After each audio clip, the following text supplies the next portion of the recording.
Building a great B2B go-to-market engine starts with understanding what works and evolving it. I'm your host, Rob Carroll, and this is a go-to-market perspective, where marketing and sales leaders share how they're transforming their organizations, foundational best practices, smart trade-offs, and practical AI delivering value and scale today. AI promises to make marketing faster, and it does. The problem is that speed without a strong foundation doesn't produce better output. It just produces more of the wrong thing faster. We've all been hearing about the founders that use AI to craft messaging on their own. They're excited they no longer have to hire experts when they can focus on demand gen, because that's where the real money comes from, right? And scaling companies pump out narratives that make no sense to their buyers, but they were doing it really, really efficiently. And of course, now we're hearing stories about these same companies reinvesting in experienced product marketing leaders as the cleanup crew to repair the damage that this has caused. Today, I'm excited to be sitting down with Jonathan Pipek, CEO and founder of Blue Manta Consulting, who works across the full spectrum from early stage founders establishing their first go-to-market motion to mid-market companies trying to scale it, to discuss what product marketing AI looks like at the different stages of growth and why the stage actually matters as much as the tool. So Jonathan, welcome. Thanks so much for having me. I'm excited to be here. Well, let's get started by just talking a little bit about your background. So walk us through your product marketing kind of career path and what led you to founding Blue Manta. Yeah, sure. So I spent over a decade in product marketing, working across kind of multiple industries and company sizes. So everything from, Fortune 500 insurance, mid-market HR tech, and cybersecurity startup, and a whole bunch of other startups and SMBs. And it really kind of gave me a front row seat to how product marketing operates across all kinds of scales, from big teams that have really mature processes and super established brands to startups that are basically building everything from scratch. And for me, I really love the startups phase and also the scale up phase. And so I built Blue Manta Consulting, and I kind of get the best of both worlds because I do advising with early stage startups, which is really exciting, building from scratch. And then on the other hand, my team and I take on more fractional project based work for mid market companies. Last year, I also co-founded a second company, which is 3M Recruiting, with Yilin Pei, a well-known product marketing coach out of New York, to help early stage startups hire the best product marketing talent. That's great. And and the good news is for 3AM, it looks like they're finally realizing they need that talent. So you guys, you and Lynn are absolutely going to be helping them. Let's get started. Let's just talk about product marketing for that earlier stage company. So what's actually needed? So let's think of that founder that's pre-seed or seed stage. What does product marketing need to deliver, whether it's a full-time or fractional or whatnot? And what is it they're most often getting wrong? So at pre-seed and seed stage, like the number one thing you're looking for is product market fit. And really it's from a product marketing lens, I view this as time being critical. So what I mean by that is you don't really have time to do like super fancy 6-month, 3-month or 6-month positioning and messaging exercises. Like you need to move quickly, right? And so what I tend to do, or what my team and I tend to do, is kind of light versions of everything, right? You quickly research, you create positioning messaging, and you build sales collateral. And the reason why you do it quickly is, one, you don't usually have a lot of data. You don't have a lot of customers. You don't have a lot of buyers. You don't have a lot of closed lost opportunities or closed won, so on and so forth. And so you want to basically create something and test it, right? If it's founder-led sales, like have them go and use this material, go and position and message and create a sales pitch that they can go and use. That way you can just continuously test, iterate, refine, and kind of repeat that cycle. And then in terms of mistake, the number one, and I'm sure you've seen this too, like the number one mistake is they fixate and fixate and fixate on the website, and they want to get things right. And I'm like, well, number one, unless you're an outlier of an outlier, you're getting like no traffic, right? Your website's getting like maybe 100 views a month if you're lucky. And the other part is like product marketers hyper fixate on getting things perfect. And at that stage, like it's never going to be perfect. Like just good enough is great. Get it out the door and iterate. I liked that, founder-led sales is absolutely usually the success or failure of any seed level is, can the founder sell? But what I often find, and I'd love to kind of hear your thoughts, is how often does the founder feel that their talking points is exactly what the website should say, or is exactly what their sales reps should say? There's this for me, I'll give you my editorial, is that the credibility of the founder is not always translated to the sales rep or to the website. What are your thoughts there?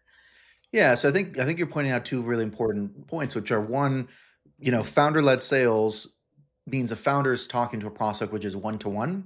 A website is one to many, right? So those messages should not be the same and can't be the same, right? It's just not, you can't personalize on a website the way you can, at least, I mean, with AI, I'm sure, but today at least, it doesn't make sense to.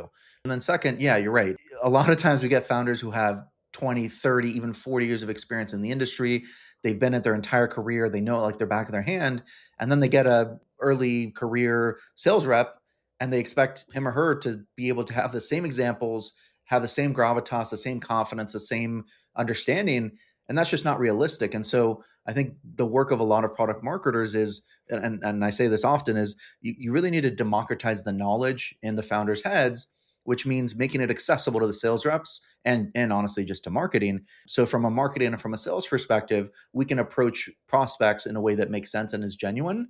A lot of times it looks like, talking to the founder and getting 3 or 4 really good stories, right, or examples that the rep can adopt as their own. But yeah, I mean, it's not realistic to expect a sales rep to pivot as easily to questions and objections as someone who's been in the industry for decades and has been in the buyer's shoes. So definitely have to adapt it. Makes sense. And I think, as I teased in my opener, that there are many founders that feel like they got messaging in hand, especially with AI. Maybe we don't need a product marketer just yet.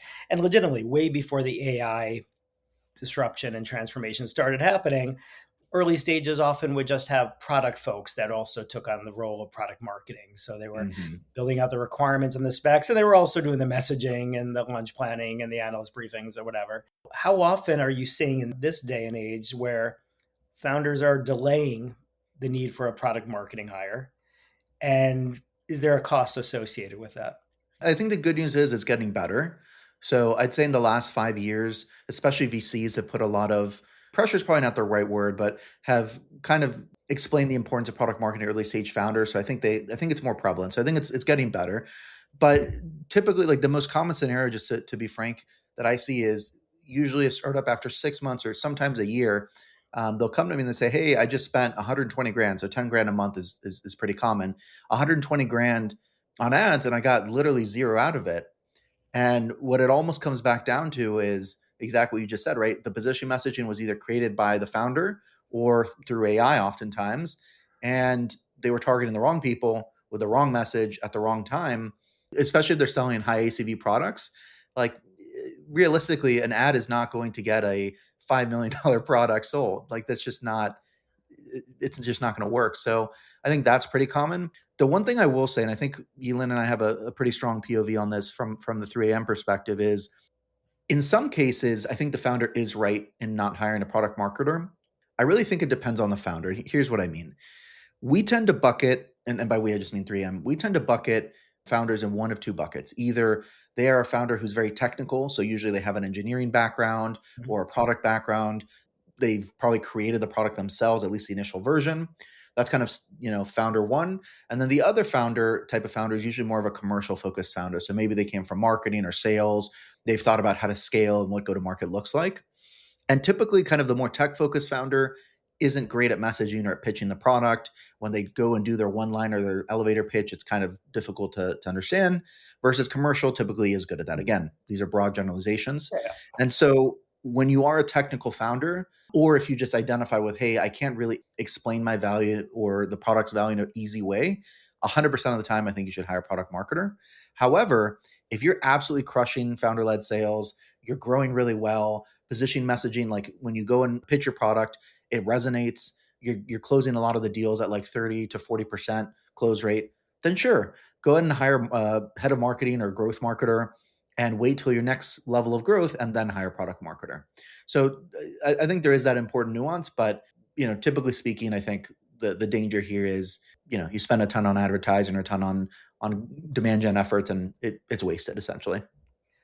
There's definitely all different types of founders and generalizations that make sense, but just we've all seen history repeat itself. When messaging is skipped without the validation through Right. win rates and product market fit and other validation.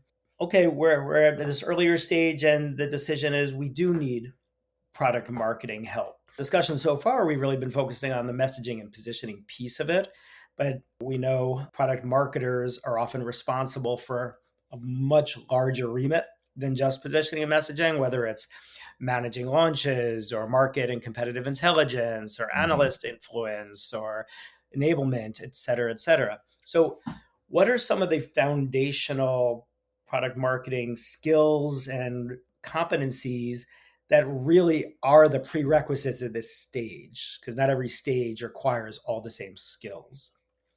Yeah, that's a good question. So early stage deliverables and skills. I guess I'll start with deliverable.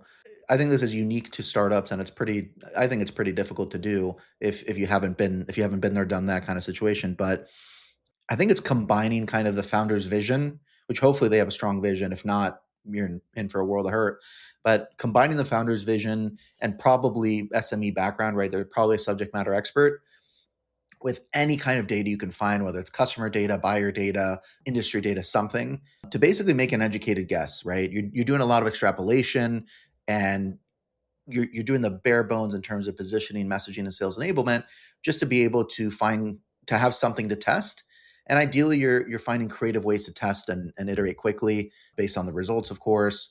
But generally speaking, I mean, you need the foundation, right? Positioning, messaging, sales enablement, cross functional relationship building. Really important to manage your manager, right? Because most of the time at that early stage, you're really reporting either to the CEO or to some of C-suite, and in most of your leadership meetings, it's just going to be you and C-suite, right? Or maybe one rung below. And then the biggest thing I'll say is, in my experience, product marketers also fall into one of two buckets. Bucket one is, hey, there's a blank sheet of paper or blank Google Doc in front of me. I need to do it all from scratch. Let me go and do that. That's one type of product marketer, and they thrive in that building from scratch.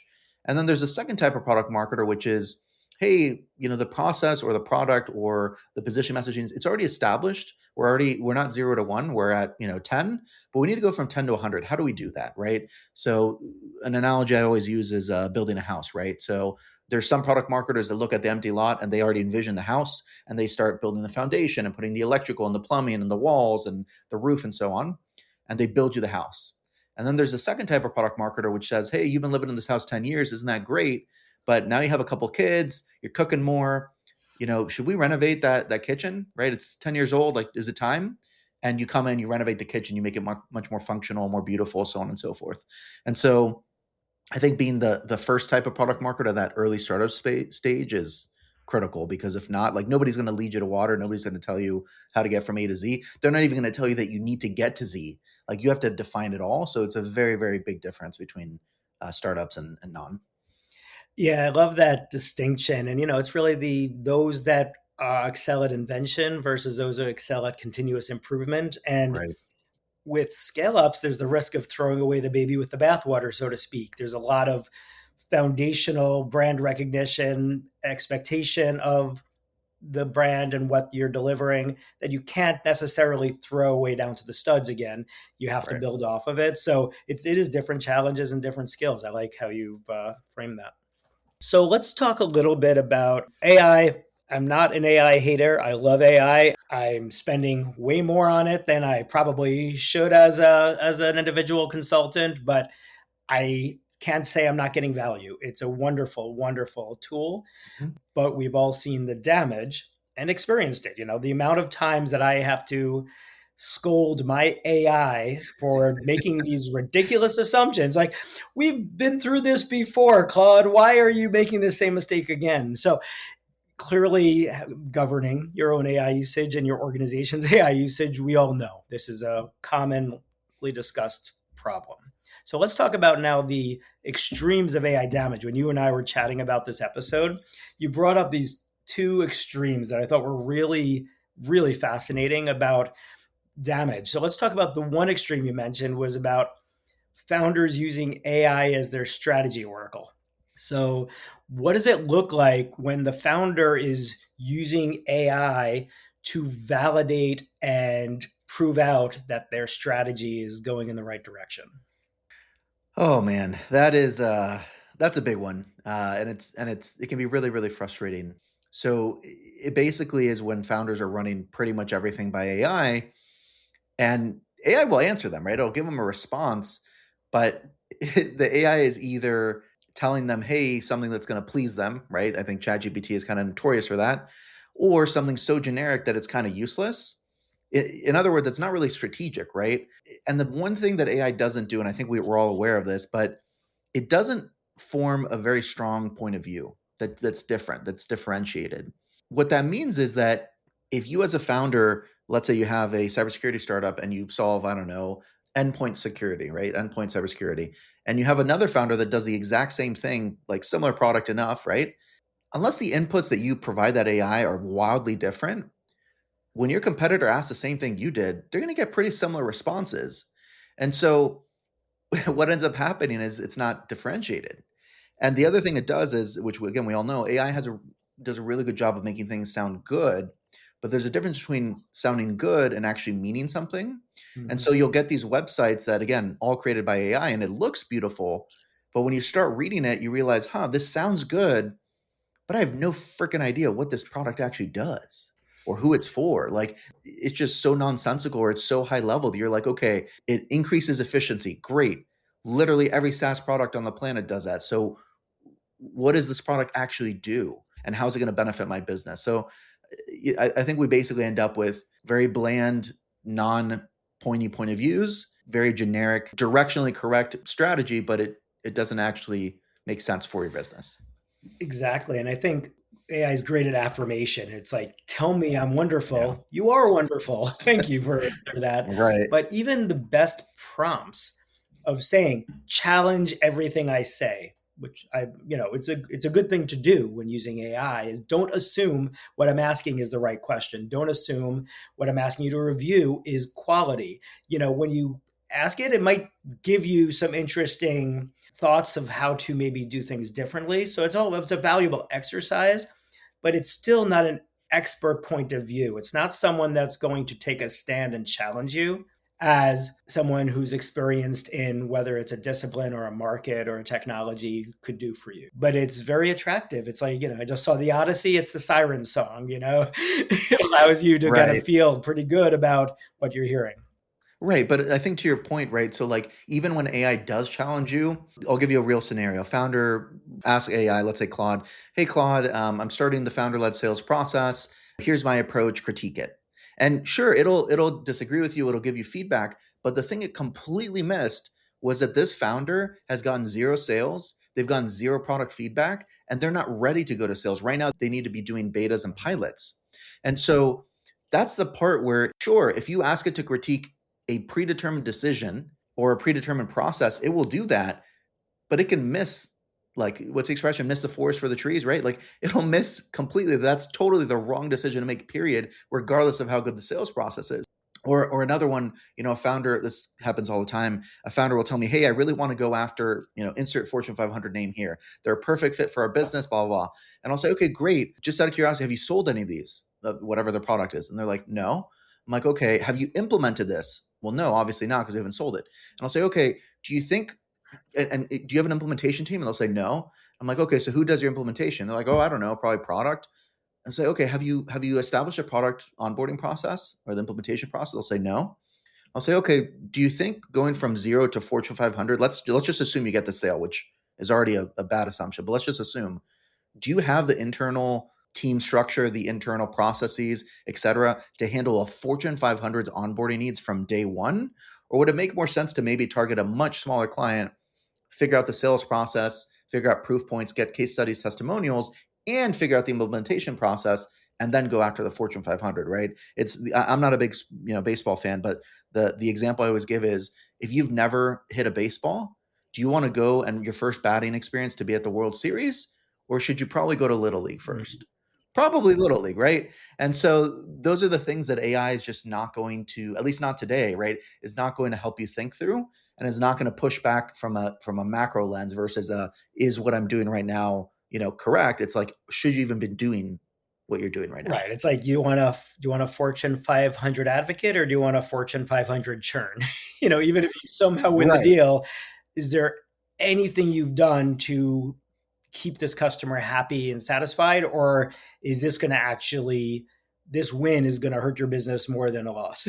Oh, exactly. And we see that, right? We see that where they get the client and or the customer, and then they end up churning in 30 to 90 days because they couldn't even complete onboarding. And it's like, okay, well, and I mean, you're not going to sue them because you're a small startup and they pay the lawyer more than your entire ARR is. So I And guess mean, what? They talk right? amongst their peers, and suddenly other organizations Yep. are of that scale are going to be like, well, they're not ready for us. Yep, So exactly. the So other end of the spectrum of the AI risks that you mentioned, I loved, is the founder who uses, they have all these trusted advisors and employees, co-founders and executives, but they use AI to validate every recommendation and option. So the analysis paralysis pattern, where it's like, well, you've recommended this, but instead of trusting you, I'm going to put it through AI who has all these other questions that it's challenging. So I'm going to send it back to you because AI told me you haven't considered these things yet. And that back and forth. yeah, that's honestly that can be almost just as frustrating for different reasons. I actually had to fire a client a few weeks ago because they would not make a decision because what AI does is it gives you so much information that it feels like you can make a really informed decision and never make a mistake. But that's just not reality, right? There's so many data-driven companies, Salesforce, SAP, et cetera, that hypothetically, if all we had to do was make data-informed decisions, then these companies would never make mistakes. And I mean, we're familiar with Salesforce and SAP and other companies that are data informed that have made mistakes. And so what ends up happening is these founders, to your point, they get stuck in analysis paralysis, which means they won't identify target audience or specific ICP.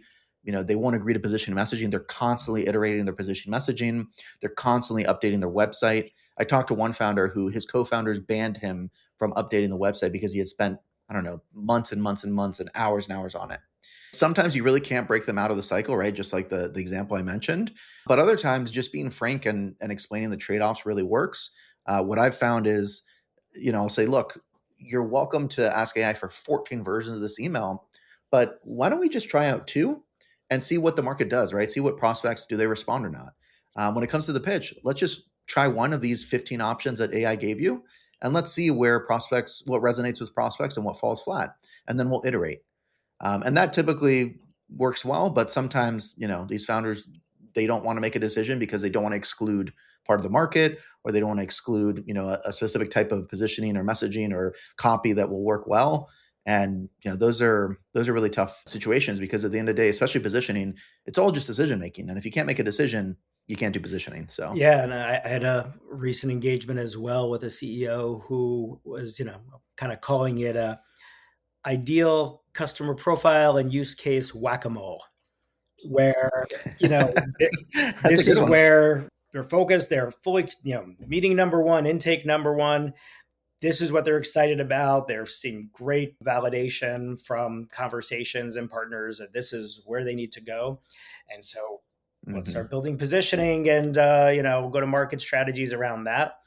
And then one conversation later, or they attend one event where they have a real good, exciting conversation with one individual at some company, the whole company strategy changes because this is what they're excited about now. So again, it goes Right. back to leadership is about making tough calls and gambles, and you got to validate whether you're wrong before you switch it. It is a real challenge, and product marketing is often at the whim of leadership. Is there any way you've seen, especially from a consulting, one of the benefits of being a consultant is you're a little less worried about job security because it's contract, it's temporary anyway. You may have a little bit more freedom to speak your mind. How have you been able to effectively, like, if you have some examples where you've been able to calm this analysis paralysis down, have you been able to guide any founders or leaders to stability based on the fact that you're bringing in this expertise? Like, are you having good examples of where they've listened to you? What I think I've tried to do is use actual data when possible. So sometimes, especially if you're brought in by like the marketing leader or product leader, I'm not going to say you want to circumvent the founder, but sometimes you can test things, right? So what I've done before is said, hey, we think it's either ICP A or ICP B. let's work with the growth marketing team, or if they have a demand gen agency, in this case, it was a demand gen agency, to just do a quick email campaign, a quick ad campaign, because you can actually get statistically relevant results that way, right? For fairly low budget, depending who you're targeting. Let's do a quick ad campaign, see how many clicks we get. We're not trying to get demos or anything, but just literally see the interest in these ads. What helps is it directionally gives us some guidance, and then we follow that up with an email campaign. So, hey, we're going to email, and this isn't statistically significant, but it's directional. It's, hey, we're going to email 100 folks that fit ICPA versus 100 folks that fit ICPB, and then we're going to interview, 5 to 10 at the early stage. I usually do 5 to 7, but the more the merrier. 5 to 7, 5 to 10 interviews with customers, prospects, et cetera, buyers, and get a sense of what's important to them, their pain points, current solutions, jobs to be done, so on and so forth. And when you combine all of that, then you can go to a client and say, look, I know you don't want to make a decision. Fair. We went ahead and tested this anyway. And here's what we found, and here's what we recommend. So for the next 3 months, can you trust me? Can we just go with this direction for the next 3 months? Realistically, the next 6 months, but you start them off at 3 months, see how it goes, and then we'll pivot along the way. The other thing I do is I'll tell them, I'm not a Jeff Bezos fan by any means, but I do like his one-way door versus two-way door analogy. For folks who aren't familiar, who are listening, basically the concept, and I'm sure I'm going to butcher this, but the concept is decisions are either one-way doors or two-way doors. So one-way door is it opens one way, you can go through it, but you can't go back. A two-way door is like what you see at restaurants, right, where the door goes either way.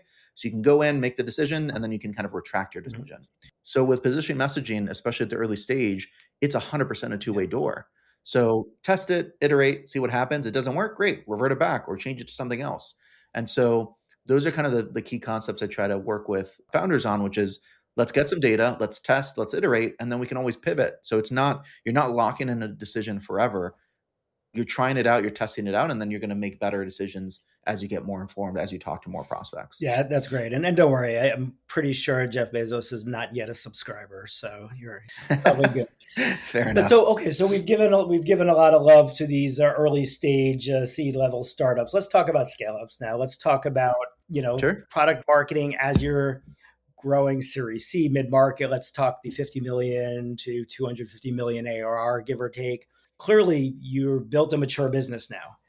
You're proven a whole lot of stuff about you're winning something. So what is the product marketing set of responsibilities and mandate? How does that shift once you get to that stage?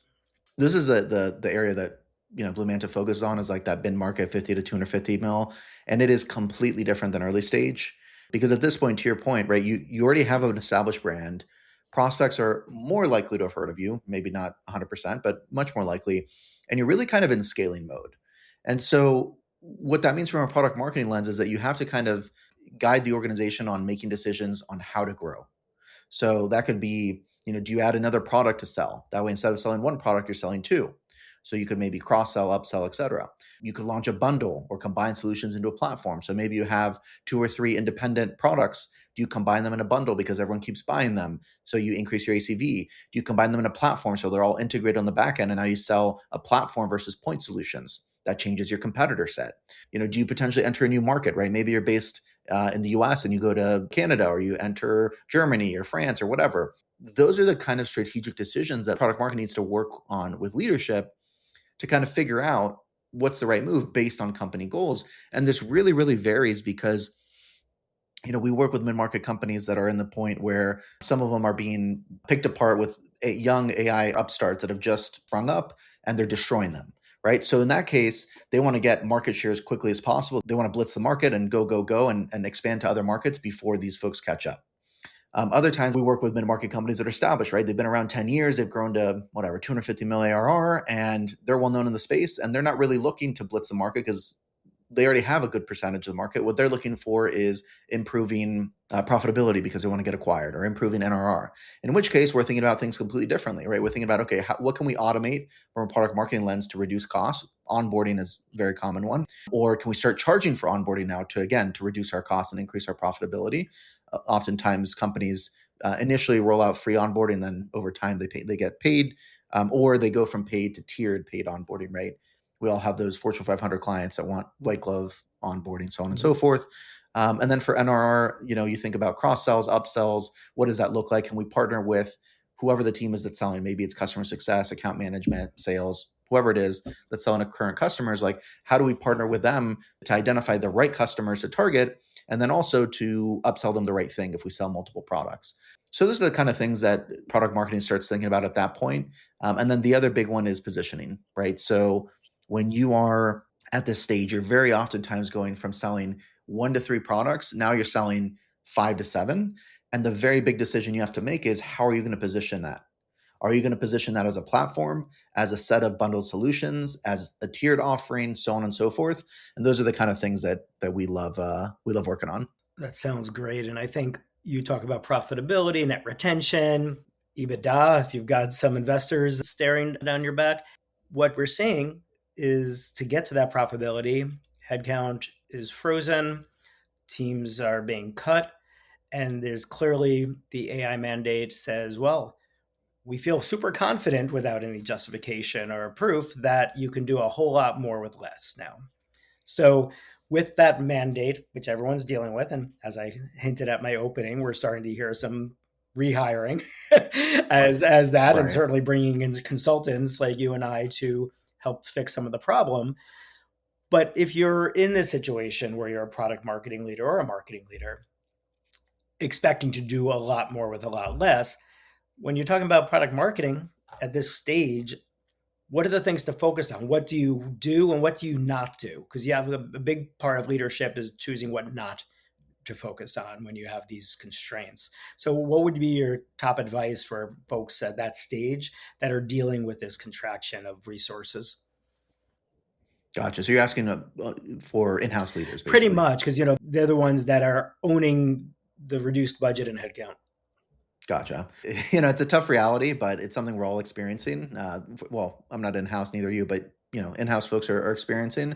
What really helps is getting really clear, like you said, on priorities, but also identifying kind of where the gaps are that can be easily taken on by product marketing. So what I mean by that is, let's say you have one person who does the website, right? That's it. They do website, and for the majority of the time, they are inundated with requests from the demand generation team.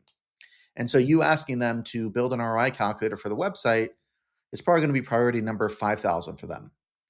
In that case, I think it makes a lot of sense for a product marketer to go into Lovable, Replit, or whatever their AI tool of choice is, and literally build the thing, hand the code over to the web person and have them implement, versus having to think through the entire strategy with them, give them the exact requirements, and waiting 3 to 6 months to hear back. I would focus on a few things. One, what are your goals and priorities as a product marketing team? If you don't have a product marketing team charter, great place to start. Two, what parts of those goals and initiatives that obviously ladder up to company goals and initiatives, but what parts of those are being stymied or are being most impacted by these layoffs and these frozen headcount? And then what are the parts that makes the most sense for product marketing to take on? So analyzing CRMs, maybe in the past we had a data scientist or a demand gen person who did that. Well, guess what? There's so much AI in CRMs now, it can basically do it for you, right? So that's something I've seen a lot of product marketing take on. Or building landing pages. Maybe the website person is so busy with demand gen, like go and build your own landing page. Like it's very easy nowadays. There's so many tools that do it.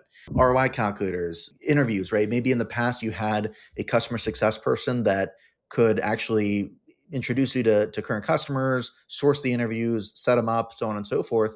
Now maybe you have to do that yourself, right? There are certain things, and again, with AI, you can analyze a CRM easily, figure out who's in good standing, who's your exact ICP or your future ICP, and target them directly, and automate the email sequence, so on and so forth. So I think for me, it really comes down to starting with your goals and priorities, figuring out which of those are going to be most impacted or are most impacted by the headcount reduction or headcount freeze or so on and so forth, and then kind of adopting the parts of the process that you can that make sense to without overcommitting to like coding a new product or something, wildly out there. Right. And as you're saying, at this stage, while they may be dealing with contracted budget percentages of revenue, you're still expanding into new product categories, new markets, new use cases, new UICPs, new regions. So you do need to figure out how to leverage AI to scale your content. You're talking about ROI calculators or landing pages and whatnot. Sure. So how can marketers, I'm not just going to leave it to product marketers because there's a lot of different marketers on the hook for creating different types of content for different reasons as you're expanding for demand gen or events or web or whatever. how can you expand your content quantity without sacrificing quality with buyer relevance and making sure it's aligning to what your actual goals of the organization are? In other words, how do you avoid the whole AI slop sea of sameness thing that we all have been talking about nonstop for 2 years now because it's clearly real? Yeah, AI slop's the first thing that came to mind when you were saying that. So yeah, a lot has been said on this topic. I think it always comes down to the fundamentals, right? So starting off with a strong outline in terms of what is it that I want to write about. Let's assume it's written piece. If it's a video, same concept applies.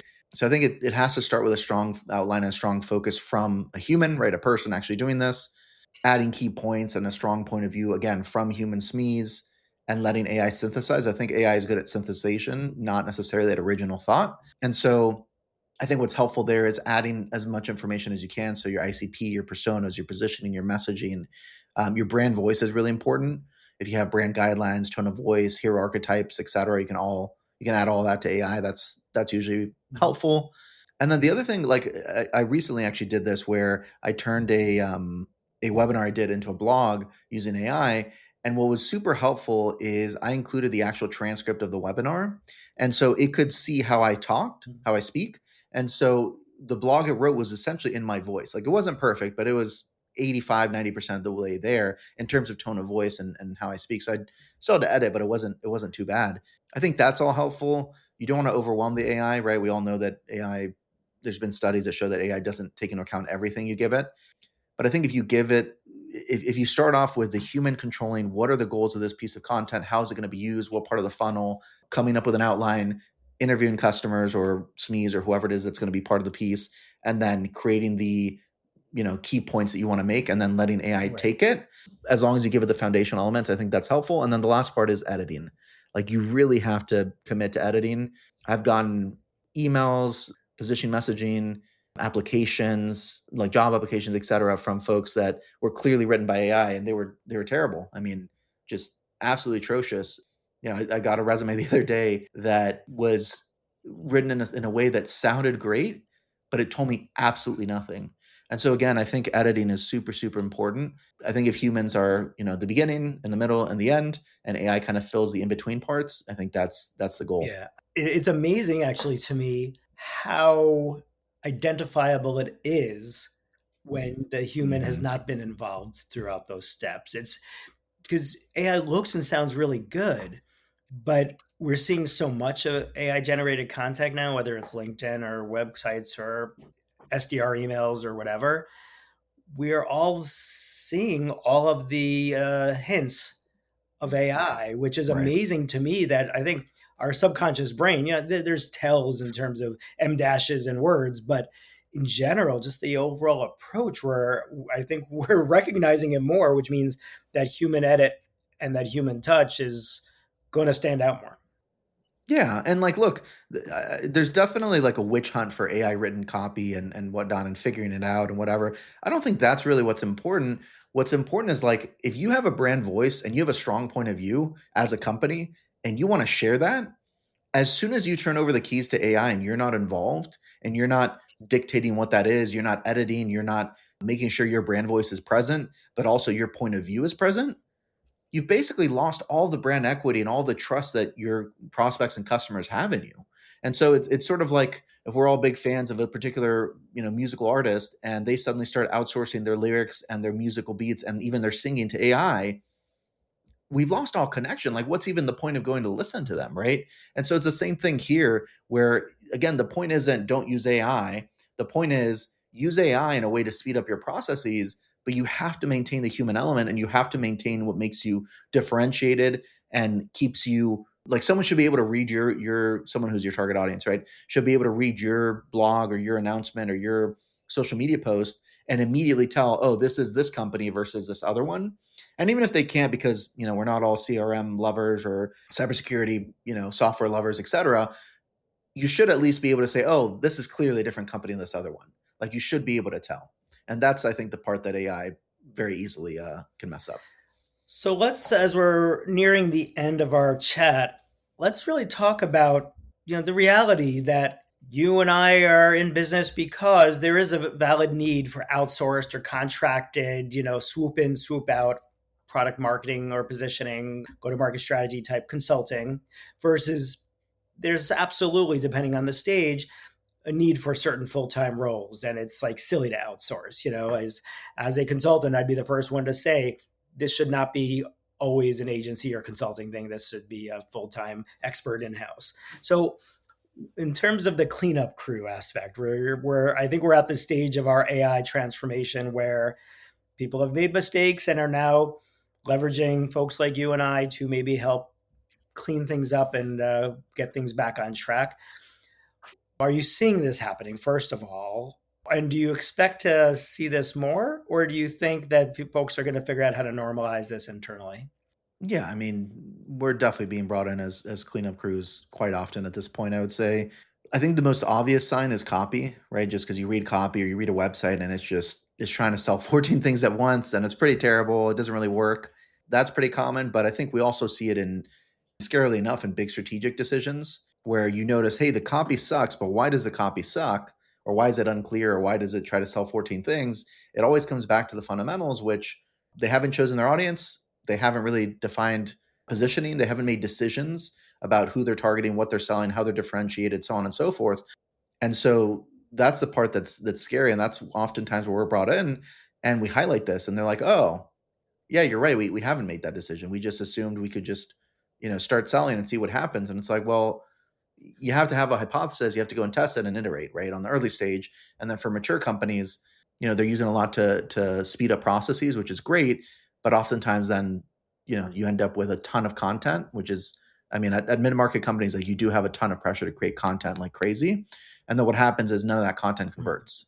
And so you're stuck with, hey, we need content to create, to produce leads and to get more sales. You produce the content sucks, and then they're back in the same point where they've done all this work supposedly, but it hasn't led to results.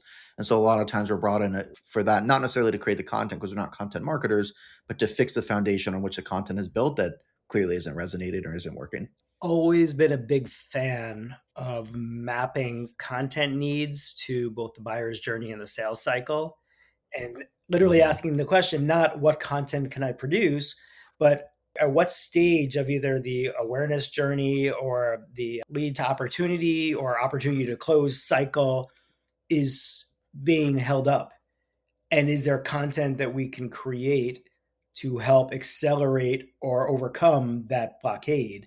Like, so content Right. has a purpose. And then to your earlier recommendation, AI generated but human guided content creation is one of those things that absolutely should scale. And you probably, I hate to say it, you probably don't need large content marketing teams anymore, but you do need some expert content editors and strategists to Strategist. actually understand why you're creating content and what its purpose Right. is. So, is there any other roles, and I could be proven wrong, that content will have a resurgence? Are there any other aspects of marketing or product marketing that you feel legitimately can be replaced with human guidance and expertise with AI versus the product marketing specific skills that just can't be replaced? So I think it's a tricky question to answer because I think it depends. So I'll give you an actual example of something we do at Blue Manta. So we do win-loss analysis fairly Mhm. frequently. And in the past, we would take however many interviews we said we did. Let's say we did 15 interviews or maybe 16, right? 8 with close lost, 8 with close won, maybe a few others with buyers from other companies that didn't even consider us, so on and so forth.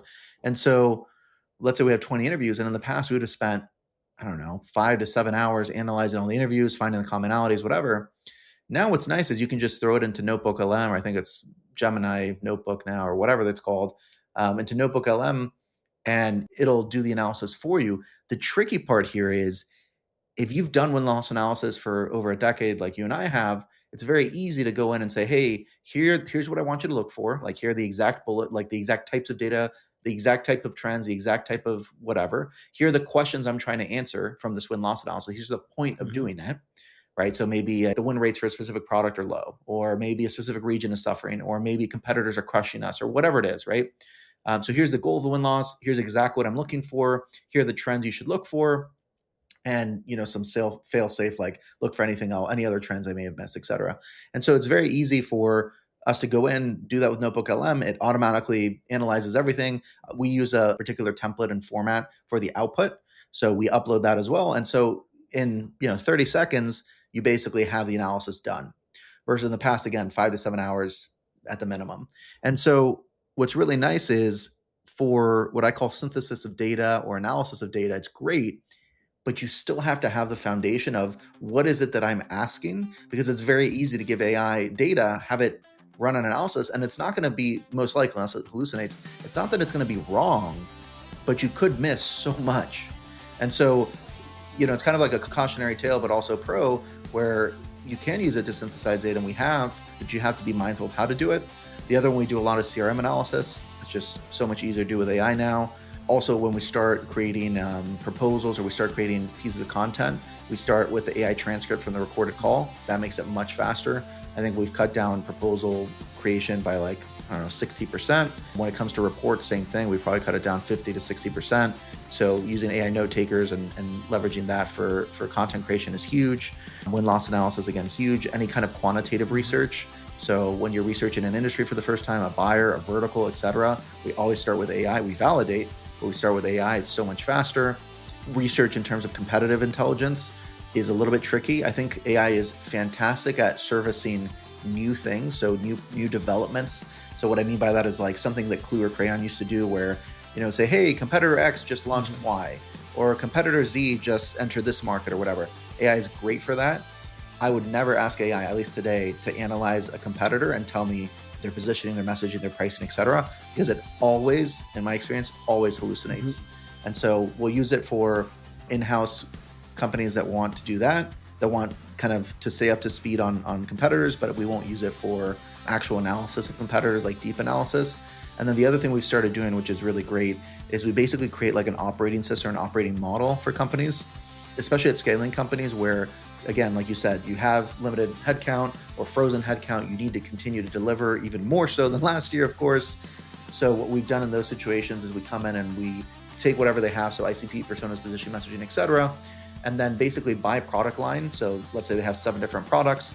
We'll kind of standardize the content for each one. So each one will have ICP, personas, position, messaging, specific aspects of sales collateral, product demo, you name it.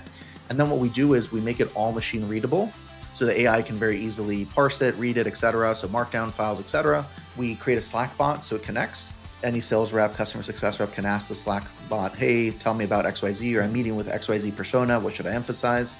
And then also for content creation, we've given the AI very specific parameters, like, hey, for anytime someone asks you to create a one-pager, here's exactly the size, here's the brand, here are the colors, here are the fonts, here are the characters, here are the different sections, here are the character counts or limits in each section, and here's where I want you to pull from. Like these customer calls, these customer transcripts, this position, this messaging, etc. And so what it does is it outputs something that's automatically product marketing approved, and the sales rep can get 50,000 iterations without having to wait for us. So I think those are the kind of things that from a product marketing lens, you want to try to automate, but never the strategic direction, never the bets and assumptions that you're going to make, so on and so forth. Great set of recommendations. And clearly AI is not the devil yet. It's absolutely our businesses, scale up startups. It's creating massive efficiencies, in reality. But the difference between quality versus speed is simply how are you guiding it? How are you validating that the quality and usefulness is fit for purpose, so you're actually achieving your goals, which a lot of the early AI experimentation was efficiency for efficiency's sake, but did not necessarily tie to actually delivering on company objectives. So it's positive momentum and maturity for sure. Well, Jonathan, this has been a really great conversation. Appreciate you participating. Yeah, thanks for having me. Excited we could get together.